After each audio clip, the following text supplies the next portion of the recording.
Excellent. How is it going, Coontail? It's fantastic, Pearson. We are back here on the stage again. Yeah. We got Mew2King versus Ed coming up. Definitely excited. I believe in this game, Ed plays Sheik. You know, obviously one of the premier Zeldas back in Brawl, but now that they've split up the character, well, he was one of the premier Zeldas and one of the premier Sheiks. He played both characters, and now that they split up the character, he just played Yes, only one Sheik. of the few dual mains back in the day, actually. Yeah. Nice Mew2King off to a great start, getting the banana into the hoo-ha, and chains 3 up airs into it.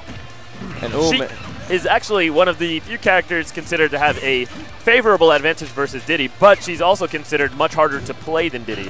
Of course, that shouldn't be any big obstacle to Ed, but so far Mew2King's off to a great start. Now we see Ed opening up there. And now, Pierce, what are some of those favorable advantage you find in this matchup that really seems to leave Sheik at advantage here? Well, first of all, she's extremely quick. She's able to keep up with Diddy Kong's mobility and also get in on his walls just as well as Diddy's able to get in on other characters. Second thing is that she has amazing traps, and she can really get a huge punish on Diddy when he leaves himself an open opportunity. Another thing that she can use to her advantage is, even though she has difficulty killing, she's good at edge guarding Diddy, specifically the ways that Diddy recovers. Sheik is good at covering, and she can also use the banana against Diddy Kong to block a lot of his attacks. You know, unlike in Brawl where the banana's transcendent, Sheik is able to put out hitboxes in front of her in a really easy way to really protect herself against banana gameplay. And then last but certainly not least, Sheik has the ability to counteract a lot of Diddy's aggressive motions. For example, these fares and these up airs you're getting in, Sheik can simply trade with some of those aerials or weave in between them, unlike many characters are able to. That exceptionally low crouch is actually able to go underneath the rising fare, and she can crawl, so it negotiates the peanuts. A lot of good options and good tools. Very, very nice cross-up back air into the bouncing fish, and now here's where we're going to try and see some of the edge guard game. You can see Mew2King getting a little greedy. He doesn't even want to play the edge guard game. He's just hoping that Ed's going to drop the juggle, which he does the second time. You have a grab. Now, right now, Mew2King is in pretty good shape. He does get this grab and connects it into a forward air. Where do you think it's going from here, Ed? Oh, man. And as of right now, as we're seeing, Mew2King has been absolutely dominant in stage control. He's been pressuring Ed consistently and not giving Ed a chance to breathe. Even when we have reset moments like this, Mew2King will be back on him like white on rice within seconds. So I don't think Ed has gotten a real solid chance to play that steady counter game that she can really do to get away from Diddy's pressure. Yeah, it definitely looks like Mew2King's doing a lot of better job adapting to his opponent on the fly. Ed had a good string going there for a second, but he really needs to close his stock, and that's one of the reasons that people are favoring Diddy Kong over Sheik as the best character in the game for now, just because Diddy Kong has such reliable ways to close out stocks, where Sheik really struggles to find his skill, and you can see that's coming into fruition right here. Yes, most definitely, and yet again, that precision of Sheik really does seem to struggle certain cases against the raw power of Diddy Kong, as we see these very, very hard-to-beat combos coming out consistently and netting Mew2King consistent percentage. Yeah. One thing you really want to try and set up here is a favorable edge guard situation. Nice back throw there. That'll be the stock. And that rage back throw, so ruthless, especially all the way on that left edge. So Mew2King solidly taking game one. It was a 2-stock, but it was looking like it would be close for a minute there. Again, you know, just Sheik has to find those kill moves. One thing I think Ed will have to do to change it up and improve in the second match is he'll need to find a way to get Mew2King off stage at an early on time in the percent. It doesn't necessarily have to be too early. You know, he wants to go in, transition into Sheik offense so that he'll find some way to get a combo, because you definitely saw Mew2King was heavily on the offense that game, but Sheik's offense is extremely good. You don't have to play defensive as Sheik, and this is one of the matchups where I think playing defensively is a mistake. Once he finds that offense, he wants to transition that into an edge guard situation, and that's where Sheik's really able to not only capitalize on Diddy Kong, but possibly find the gimp or find the kill. You know, a back air off the stage at 80 when Diddy Kong's in a really bad position is where you're more likely to find the kill. Yeah, and as of right now, you know, it seems like Ed is, you know, still playing footsies here, still feeling it out, but Ed already looking like he's getting what's his, and it's so important in a matchup like Diddy. You got to know exactly where your extensions go to, exactly what your options are. Otherwise, this is going to happen consistently, because Diddy doesn't miss his options, especially when it's Mew2King playing them. Yeah, absolutely. Right now, we do see Ed getting a little bit of opened up from the second fair, the second F tilt. Since we see Mew2King DI'd away, you actually can connect that into a bouncing fish if they DI away, and you can connect it into an aerial if they DI towards. So that's one of the things I was mentioning before. Sheik's such a skill-oriented character because you have to have breakneck reaction speeds just to connect some of these combos. And Diddy right there, one hard read on the air dodge at 57, well, obviously a little bit higher. No rage for him, or slight rage for him just now, but still putting an end to Sheik. So Ed definitely going to have to try and find a way to break Mew2King's strong offense and get in there to break in some percent of his own. Otherwise, this is potentially going to be another 2-stock. And right now, see, you can see Ed's hesitating too much under pressure, and Mew2King is excelling at reacting on the hesitations. He goes for the jump in fair, Mew2King throws at a fair. He goes for a hesitation, Mew2King throws at a fair. And these hesitant reactions, you have to either be patient and wait with a shield, or, you know, immediately go for the strike. And there it is. Solid bouncing fish to net him his first kill here. Yeah, you can see finally right there, she got Diddy Kong off the stage, and once she sets up the edge guard, can close out it with an edge guard bouncing fish. That'll be the KO. If we can repeat that now, Ed will still have some chance in the tournament. What I want to see is a lot more hit into crouch, because if you space your aerial, then Diddy won't be able to shield grab you. And if Mew2King is getting too familiar with this forward air punish, it won't work if you simply do a forward air and then immediately crouch. Very underrated tool that Sheik players have in the matchup. I like that. Bouncing fish connecting with the edge so you can bounce onto the platform. Now Ed forced to reset there and at least catch his breath for a moment. With percent that high, he has to be careful on that overextension. And Mew2King has been outstanding at minimizing his off-stage time when he's at disadvantage to not allow that shining flaw in the matchup of Sheik having great ability to gimp Diddy out of those barrels to occur. I want to see a lot more jab coming out from Ed too. I feel like he's just afraid to fight Mew2King in these up-close situations. You can definitely see Mew2King's got in his head. You see he's always going for aerials on his approach, but we do have grounded moves. Trying to anti-air the forward air he was predicting from Diddy Kong when it ended up coming out to be, you know, not a good option there. He just ran in with the shield. He didn't throw out the forward air. That's going to get him killed as Diddy Kong closes out with a back throw. And I think Ed did have striking times where he was playing to win. He really was giving it a good shot, but at certain points where the percentage was in triple digits and Mew2King just had proper setups, Ed was playing not to lose. And unfortunately, as we talked about, that fear really will shut out the match. Yeah, eventually you just get mana burned out. You run out of resources. Yep, and, exactly. It's lights out for Ed here. So I definitely think the Diddy matchup is something he's going to want to study. Perhaps he probably does play with Diddy. A lot of players are playing Diddy these days. Of course. But of course, when you come to a player with the caliber such as Mew2King, it's going to be a lot harder. He's going to need to get some more time in the lab against that character and really flesh out the approach he takes versus a Diddy Kong that's going to play aggressively, especially a very fair-oriented Diddy Kong. I know that's a style that a lot of Diddies like to use. My personal favorite, obviously. Got to give a shout-out to my man's ADHD. Just going ham with the fairs. Looking like a monkey when he does it. Oh, most definitely. Pun completely intended. Oh, and that fair is ruthless in this game. You know, up air, fair, both can kill, but fair strings so darn well, and it's always a great follow-up from that frame trap up air setup, so cannot question that. But as of right now, we're moving in. We have the next match coming up, and we have IQHQ's own KirinBlaze getting ready to show us potentially some of that low-tier glory or just a bit more of that Mario technology. Well, Mario is no longer low-tier in this game. But he does still play Adult Link. I'm sorry? Adult Link also. Yeah, and DJ Relly coming up on the other side versus him. I don't know who he plays. Have you? Yeah, I was going to say, I haven't gotten a chance to commentate nearly enough of this game, let alone for this player, so I can't say exactly who he plays just yet, but I'm sure we'll see soon enough, as it looks like we're just getting a quick button check to make sure everything's in place and the controls are right. Yeah. Now, did you say KirinBlaze is not playing Mario? No, he does play Mario, but he also plays quite a quantity of older Link, if you will, too. Adult Link. I see, so, I see.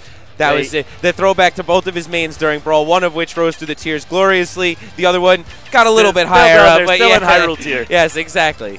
So, excellent. All right. We can definitely see the players are pretty excited. They're getting ready.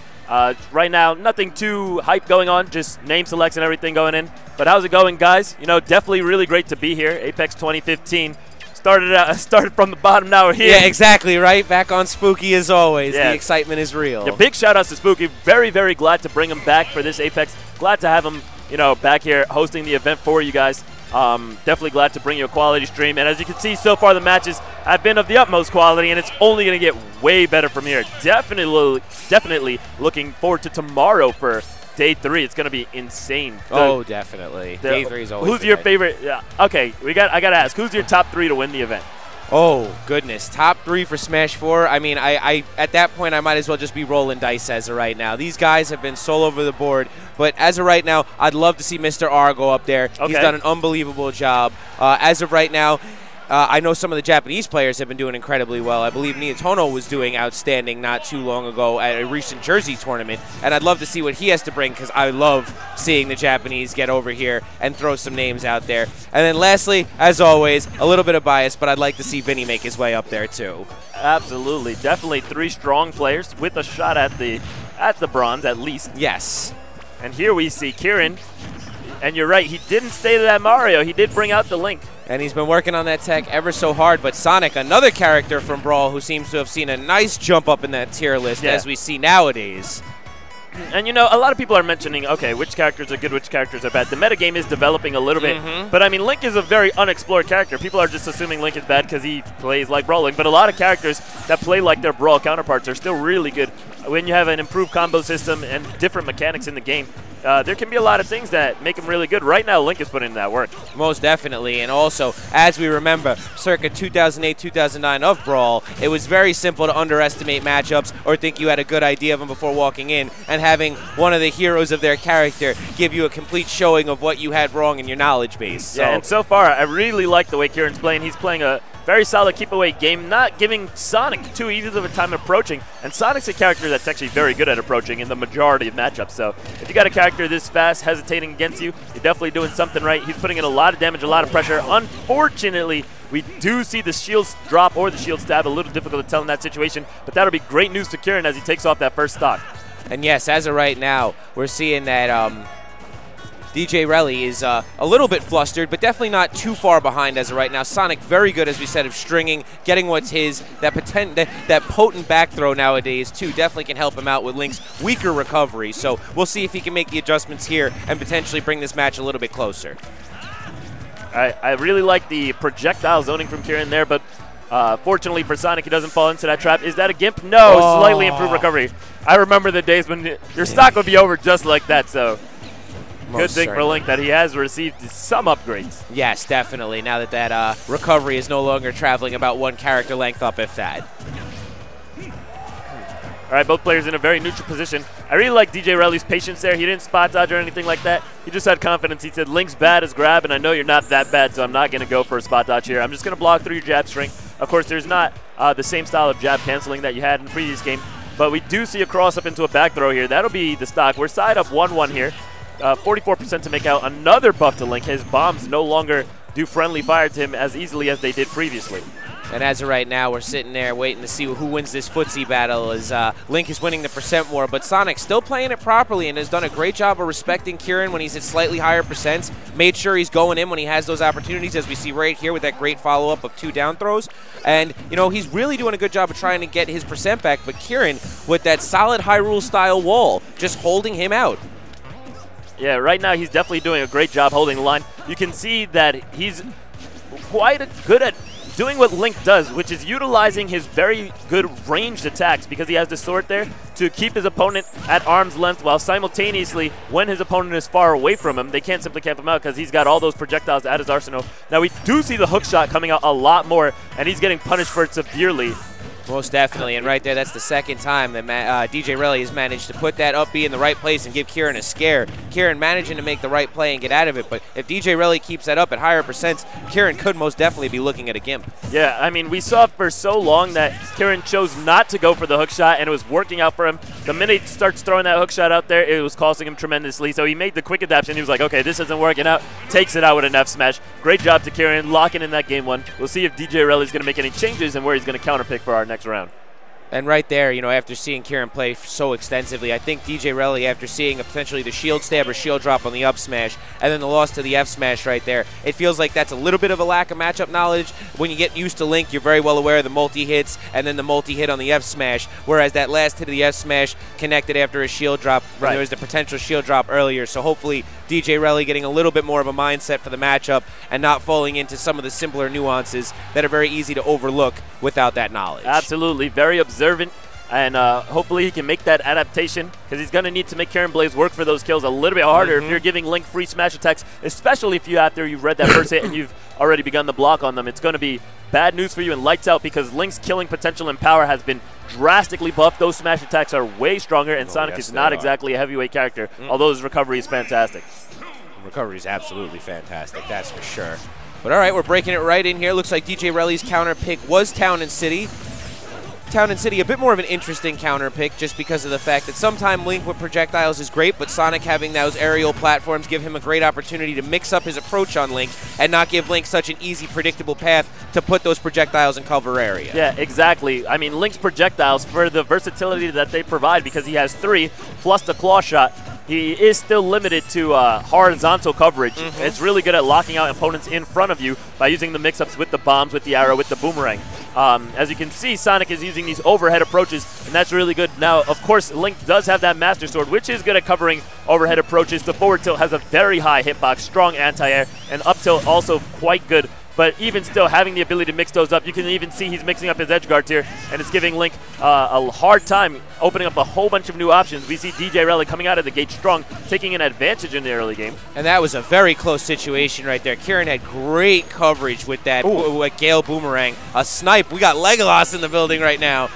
And right there, a little bit of a scare tactic, forcing the air dodge out of Sonic, and unfortunately, bad placement as the air dodge left him underneath the ledge, unable to grab. Yeah. And what I really like is the innovative way of edge guarding with those arrows, with the side B, and with the bombs. He used all his projectiles in that edge guard to secure that kill without actually going off stage. Since he realized what his character is weak at, he focused on what he's strong at and was able to continue pressure in an edge guard situation even without going off stage. Very impressive KO there. And as of right now, DJ Relly seeming to be slightly on tilt as he's going for a little bit of over-anxious back airs and throwing out that up B a little bit too early there. We're not seeing that same level of precision that we saw in the first game that allowed him to gain some extra percent and potential gimp opportunities. And we can definitely see Kirin has not only matchup knowledge, because he's been punishing everything correctly. You know, he hasn't gone for anything too crazy. Sometimes you'll see, you can identify when a player's unfamiliar with a matchup. If their opponent uses a laggy move and they're not sure how much lag it has, he hesitates a lot. But not only does he have fantastic matchup knowledge, he has fantastic character knowledge. You saw how he manipulated the play just before with his boomerang, where he used a forward tilt to push his character out of shield grab range. So he knew that when his opponent tried to shield grab him, it would be open. That's a lack of matchup knowledge coming out from DJ Relly. And then he just did a really fancy combo setup with the detail. And then again there at the end of the match, he closes it out with that jab to down smash at the edge. Just such great knowledge of his character. He's able to close it out 2-0 versus DJ Relly. Very impressive, fantastic set. KirinBlaze showcasing that Link. And we already see. Oh, we got player 1 stepping up now. All right, so we do see player 1 taking a seat. He will be squaring off against KirinBlaze here. And now yet again, 2 very seasoned Brawl players. Player 1, a previous Diddy main that I believe is still maining Diddy within the new game. And good for him, you know. Yes. Definitely, I know anybody watching at home, the Diddy Kong players get a lot of heat for, I mean, well, the people playing Diddy Kong are getting a lot of heat because the character is considered so strong and so cheesy. But if you were an ex-Diddy Kong main, I mean, anybody, I encourage you to play to win. You know, pick the character that's going to get you the tournament wins. The V is what counts. The victory is what counts. The W is what counts. But, you know, definitely big shout-outs to all you old-school mains of the character. You know, I feel great for you guys when you put in the hard work into a character and then you move on to the next game and that character is stronger. Exactly. You know, keep playing and doing what you do. I'm glad for you. And, you know, come out, show everybody what your character can really do. Don't feel ashamed to play it just because everybody's hopping on your bandwagon. Oh, and please, I agree entirely, Pierce. With the amount of money we have on the line, with all the pop bonuses, with the fact that there's this much competition around, play to win is the only way to play around these parts at Apex time. So I'm sorry, guys, if you're at home and you're not a fan of that play to win mindset, then I don't know what else to tell you, because you're looking at the home of play to win right now. Just like you'd see in EVO, just like you'd see anywhere else, these guys are here, and this is the big tournament that they've been waiting for. Now, I do like the fact that KirinBlaze switched to Mario. Mario has a very fair matchup against Diddy Kong. One thing that Mario's going to have to watch out for is side B. Side B is not a safe move. It can be punished. However, it's really good because it comes out very fast, has a lot of burst range and distance with a good priority on the hitbox on the kick, and it's also a command grab, so it's a very versatile move, one of Diddy's strongest arsenals. But here we can see why Mario is strong. He opens up Diddy Kong with the triple up tilt. He's not able to convert that. He does get interrupted, but we got a very close match here, and I love the use of Flood to disappropriate Diddy, put him in a position where he doesn't want to be.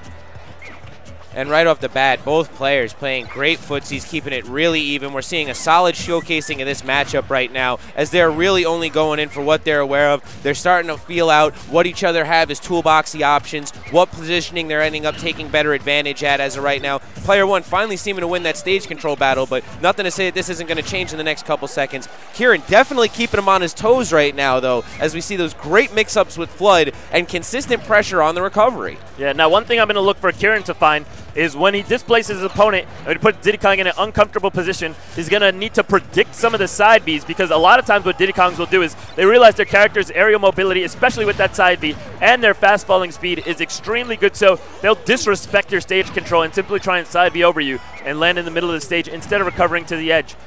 And it's something you want to look for to make sure you're getting your fullest effect out of your neutral position, out of your positional advantage. And Kirin starting to dig deep right now. He knows how committed Diddy's recovery can be and definitely trying his best to catch one of those single hitboxes from the up B just to knock Diddy out and potentially set up an opportunity to take that first stock. But player one not giving him that opportunity at all, keeping safety, keeping that M2K earlier style we saw of keeping it on stage and not putting any disadvantage in stage-based positioning. But right now, definitely holding it up. Ooh, great cape to turn himself around, put the back air, put a boot in that monkey's face. I expected a ledge trump there, but it's all right. Kirin definitely still trying to play safe. And And that's what I was looking for. I was right about to say I'm really looking for Kirin to just shield one of these fairs and land an up smash to close the stock. But he was one up. He was too gully for me. He was like, screw shielding a fair. I'm just going to go trade. And as we take these gentlemen to GameStop, they both lose the stock. Diddy's getting in there with the hoo-ha. Most definitely. Nice combo there. 45% landed on Mario. Continues it with the aerial command grab. And now the fireball does allow Mario to live, but Diddy Kong uses that time to restore himself with a banana. Can KirinBlaze get in and get his own combo string to reset it? Because Mario certainly has that DPS. And as of right now, we see player one opting for a little bit more of that side B, but Kirin caught him with the same exact combo the last time player one got a little too happy about it. Kirin doing a great job of potentially conditioning player one as he utilized his run-up shield to try and start pushing out those side B options. And now with a solid punish there, we have the game at less than 10% differential. Yeah. You definitely see Kirin was able to get in there from the down throw string. He's maintained a lot of control. Finally, just now, player one's managed to take backstage control. Unfortunately, KirinBlaze getting a little too gully. One thing I see a lot of people do wrong is against Banana, if you think your opponent's going to be very aggressive, you can just block. Great string there, detailed by the fair, lots of pressure. Once he got the advantage, he didn't let it go for the rest of the game. Player one closed it out, a lot of pressure, transitioning his opponent into an edge guard situation, and then even from there, claps the detail into the forward air and takes it out. Excellent execution from player one. We're going to go to game three. And I have to say, I really did enjoy the resourcefulness of player one. He really did not abuse his down throw up air. He really kept it to fairs and solid residual damage options to just build up that percent. And when time came, he managed to pick the right option that has not been used in order to get maximum kill potential out of it. Definitely netting him slightly quicker kills that seemed to leave Kirin at disadvantage and ultimately passed off that match to player one. But now we see that switchback right here to Adult Link. Now, I don't know whether I'm supposed to agree or disagree with this. I definitely think his Mario is capable of taking out the game three. I've seen a lot of solid stuff from him. I even saw a lot of gaps, like where he can continue to adapt and improvise and make up some of the deficits from the last game and improve on things he even did correctly in the first game. But perhaps he knows something I don't know about the Link Diddy matchup, so I'm hoping he has what it takes with the Link to bring it out. So far, player one's not having any of that. Yeah, and yet again, IQHQ, a lot of practice there against Diddy, but it does not mean that you're ready for all Diddies as of right now, and that this matchup specifically you're ready. But Kirin making me eat my words slightly as he's starting to establish stage control and get some of that solid residual damage as he manages to cut the deficit roughly down to about 20%. Very good. Player one manages to find himself a grab, gets himself back in there. Kirin was not expecting that neutral air to connect, you can tell, and Diddy Kong's up there trading with Link's down air. Not something you normally would want to do, even though I wasn't expecting it to work, but he definitely had the upper hand in that situation as the percent differential was too much and that KO was definitely worth it. And as of right now, I'm still in awe over that raw range of that up air from Diddy, just outspacing Kirin's down air. That's utterly absurd. Just like this Nair beating this forward smash. What's going on with these hitboxes? Talk about clashes right now. This is all over the board. But as we see here, player one, definitely an odd stage choice too here for Kirin. I can see what he was looking for with FD, but with Diddy's raw ability to just run clear across stage with combo strings and his ability to cover area two, I feel like that slight delay that Adult Link has compared to Diddy's speed is really what's holding him back here, as we see Diddy traversing the stage time after time and really just giving Adult Link a hard time to try and do anything. Oh, this is going to be really bad here. Kirin does get it. Oh, My gosh, this rocket barrel.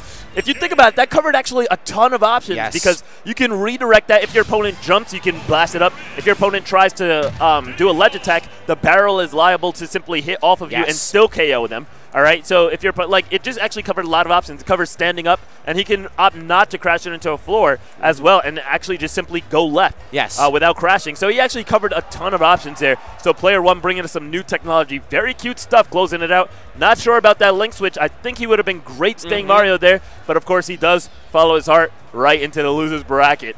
And as we said before, you know, or rather as we've seen before, Apex, it's very easy to get a little shaky. You want to switch up the matchups, really try and test people's knowledge, but sometimes you got to just stick to your guns, stick to yourself as a player, give yourself a little bit more credit, and just try to make that evolution to get the reads, to see what their patterns are, and to take advantage. But unfortunately, sometimes that franticness gets to a player. They make a split-second decision and pay the price for it. So hopefully Kirin can clean it up in loser's bracket. We'll see player one continue on in a winner's bracket and see what's going on. Yeah, and, you know, it really leaves so much to be untold, like which is the better of Kirin's Mario and player one's Diddy Kong, because you saw so many things that Kirin was doing so well in the Diddy Kong matchup. And I would have loved to just see how that would have played out in the game 3 after both players were a little bit more experienced, after they had a 1-1. I wanted the end of that story. You know, I feel robbed. I feel like I fell asleep before the end of the movie.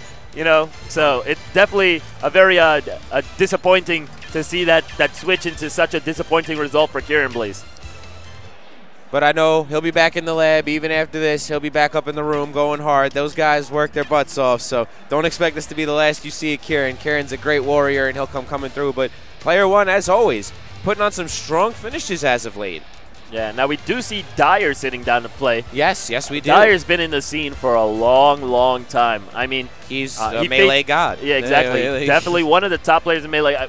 Probably considered to be the best Game & Watch in Melee of all time. Did bring over that Game & Watch into Brawl for a while before fading into some other fighting games. You know, a big member of the traditional FGC as well. Not sitting across from him. Do we recognize this player? I think we're getting the update now. GSF Void. Hey guys, sorry about that. GSM Void, V-O-I-D. That's his gamer tag. All right, excellent. So GSM Void coming down. Let's figure out who this guy plays. Yes, please, and we're going to see what's going on here. Did a great job of keeping his tag. And shout outs to the 10 character tags, giving us the ability to really see what people's full tags are.